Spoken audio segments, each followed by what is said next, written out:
Hi mga Serjents! Buti naman at napadpad kayo dito sa ating channel. So sana sa mapag-uusapan natin ngayong araw ay makatulong ako sa inyong school at makapagdagdag ako ng kaalaman sa inyong mga isipan.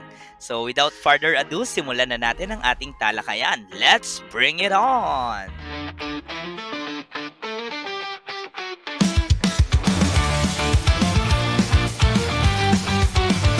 Ang mundo ng numero parang bituin sa langit. Nagkikislapan at may sariling awit. Mga simbolo, mga bilang, mga hugis na makulay. Sa dulo ng kwento, mahika ang taglay.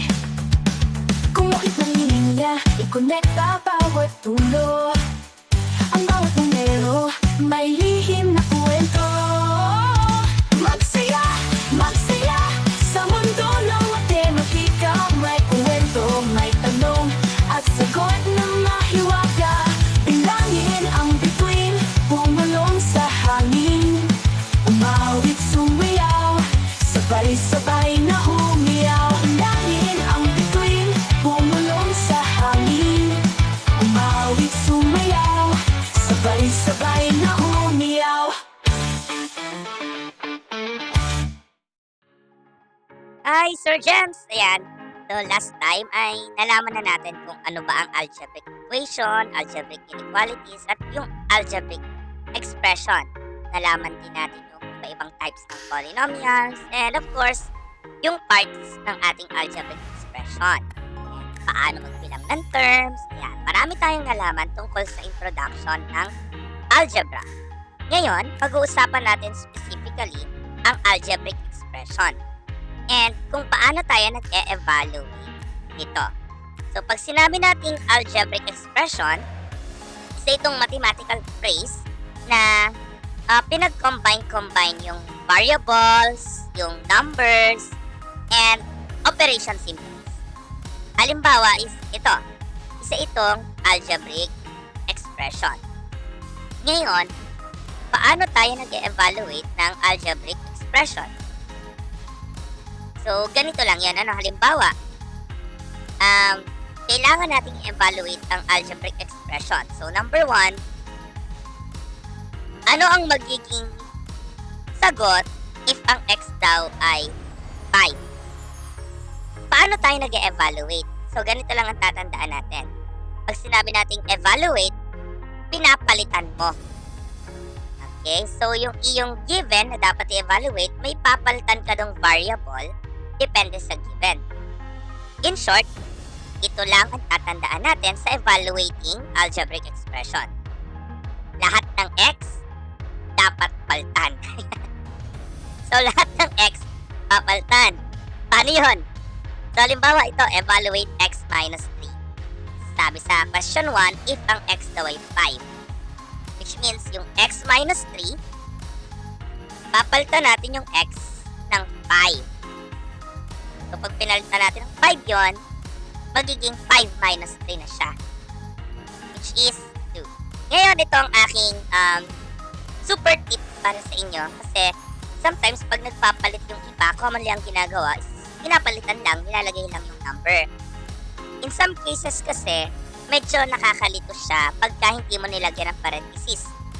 To avoid confusion, pag ipinalit mo yung number, lagyan mo ng parenthesis yung ipinalit. Ibig sabihin, yun lang yung ipinalit mo. Okay? So, tandaan, again, anong dapat gawin? Lahat ng x, palitan. At pag napalitan na yung x, lagyan ng bakod yung iyong ipinalit. Lagyan ng parenthesis para hindi na malito pa. Okay? And 5 minus 3, 2. Therefore, x minus 3 is 2 if x is equals to 5. Ganon lang din sa number 2. Palitan lang din natin. Ang x minus 3, if ang x natin ay 1, so ipapalit natin yung 1 dun sa x, lagyan ng parenthesis, edi magiging 1 minus 3 which is negative. Ganon lang, And if ang x daw natin ay negative 4, so yung x minus 3, yung x nun, papalitan ko ng negative 4. Ilagay sa parenthesis to avoid confusion. So, So that will be negative 4 minus 3. This will be subtraction. So sa subtraction, di ba, we keep the negative 4, we switch minus to plus, and we change positive 3 to negative 3. And same sign, add and keep. Negative 7. Ganun lang mag-evaluate ng algebraic expression. Lahat ng x, papalitan. And tip lang, para hindi ma-confuse, yung ipinalit mo, ilagay mo sa bakod. Bakuran mo. Ngayon, let's have more examples. Halimbawa, number 1. I want to evaluate the expression 3x plus 5 if ang x ay negative 3. So, evaluate natin yung 3x plus 5 kung saan ang x daw natin ay negative 3. Ibig sabihin, yung x lang ang papalitan, ha? X lang. Hindi mo papalitan ng anything sa ating expression. And that's why, ang tip ko sa inyo, lagyan ng bakod. Kasi kung walang bakod, magbumukha yung 3 minus 3. Which is dapat multiply yon. 3 times negative. And dahil may parenthesis, malinaw, hindi tayo malilito. Kita natin na multiplication to. And 3 times negative 3 is negative 9. Plus 5, it will give us negative 4. So, ang 3x plus 5, kung ang x mo ay negative 3, ay magre-result sa negative 4. And kahit ibang letters yung given, and kahit gaano kahaba yung expression, ang golden rule lang natin, palitan. Magpalit ka lang na magpalit. Okay? For example, sa expression na ito, ang n daw natin ay 2. Ibig sabihin, lahat ng n na makikita mo, papalitan mo ng 2. Again, yung n lang. Hindi mo papalitan yung number, hindi mo papalitan yung exponent, at hindi mo papalitan yung operation. Yung mismong n lang ang papalitan natin. And lagay sa parenthesis para kita natin. Kasi kung walang parenthesis, magmumukha tong 52 squared. Ang laki noon. Which is dapat 5 times 2 squared. Yan. Kaya lagyan ng parenthesis para hindi malito. Okay? Ngayon, ating solve. So, uunahin yung exponent. Diba? Gemdas rule. 2 squared is 4. Then 5 times 4 is 20. 3 times 2 is 6. Then let's solve the addition and subtraction. 20 minus 6 is 14. Plus 2 is 16. So 5n squared minus 3n plus 2 is 16 if n is equals to 2. Ganun lang mag-evaluate. You just change. Palit lang. Kung ano yung given natin, ipapalit mo lang doon. Gaya nitong number 3. Makikita natin, dalawang variables ang meron diyan, A at B. And sabi sa ating question, ang A daw ay 3, ang B ay 5. Which means, lahat ng A, papalitan ng 3. Okay, tip, ilagay sa parenthesis. And lahat ng B, papalitan ng 5. So, magkaiba yung ipinalit natin kasi magkaibang letters. So, magiging ganito ang itsura ng ating expression. Now, we just apply the Gemdas rule. Unahin natin ang exponent. So, that's 3 squared, magiging 9. And then, lahat ng multiplication. 2 times 9 is 18. 3 times 3 is 9 times 5, that's 45. 4 times 5 is 20. And then, addition and subtraction. 18 minus 45, that's negative 27. Plus 20 is negative 7. Plus 5 is negative 2. So, kahit napakahaba nito at magkaibang variable yung given, dalawang variable, at may value yung sarili, makukuha pa rin natin ang kanyang sagot. Basta tama yung pag-substitute natin. So, again, ganun lang palitan. Okay? Kung ano yung value na sinabi, yun yung ipapalit mo sa letter na yun. Okay? Kung dalawang variable yan, edi, ibig sabihin, dalawa yung ipapalit. Ipalit mo muna yung una, like in this case yung A, and then ipalit mo yung pangalawa, which is B, then proceed sa Gemdas. And that's how we evaluate algebraic expressions. Magpapalit ka lang ng X. Or, in more general, magpapalit ka lang ng variable. Depende sa given value. Yun. Ngayon, tingnan natin kung nakuha mo paano mag-evaluate. Try to answer this. So, I have 3 expressions and ang value ng x ay 5 and ang value ng y is negative 3. Ano ang magiging sagot? So, you may pause the video para makapagsagot ka na tayo. Okay, let's see kung tama ang sagot mo. Ano? So, sa 1 muna tayo. So, we have 5x squared minus 3x plus 6. So, hindi natin dito kailangan yung given na y kasi wala namang y sa ating expression. Therefore, I just need to substitute x equals 5. Lahat ng x katumbas ay 5.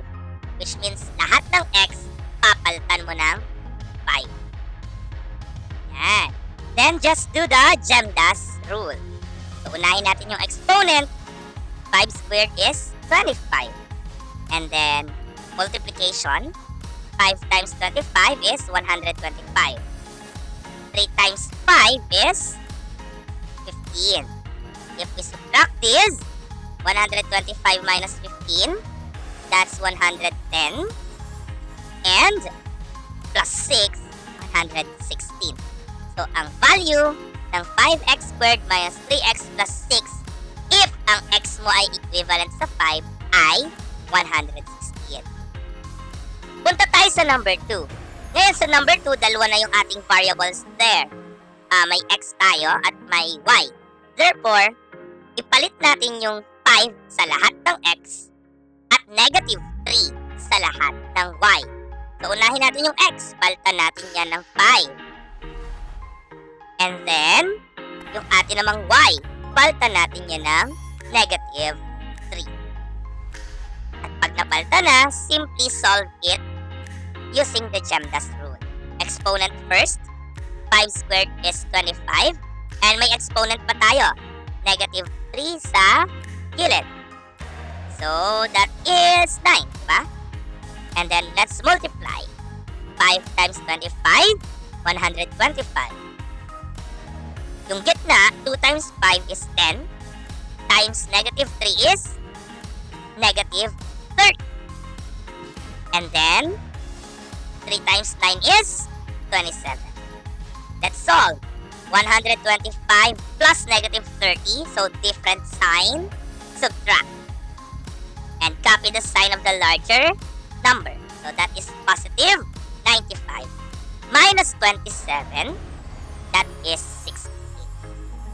So 5x squared plus 2xy minus 3y squared is 68 when x is equals to 5 and y is equals to negative 3. Kahit pa yung number 3, so fraction ito. Same thing. Ipalit lang natin yung value ng x at value ng y sa x at sa lahat ng y na nakikita natin. So yung x muna, ipapalit ko sa lahat ng x diyan sa aking expression. And yung y, ipapalit ko sa lahat ng y sa ating expression. Pwede na tayong mag-solve. So, isolve muna natin yung taas, yung exponent. That's 25. And then, 25 minus negative 3. So, keep, switch, change. Remain yung 25 minus magiging plus. And negative 3 magiging positive. So, that will give us 28. Yung baba naman ang isolve natin. Negative 3 plus 7, that is 7. And 28 over 7 or 28 divided by 7 will give us 4. Which means x squared minus y all over y plus 10 is 4 when x is equals to 5 and y is equals to negative. And that's how we evaluate algebraic expressions. Ano? So, madali lang, di ba? Basta maalam kang magpalit ng x, madali lang makahanap ng tamang sagot. And yun lang naman. So, sana ay nagets mo paano mag-evaluate ng ating algebraic expression. Bye, Serjents!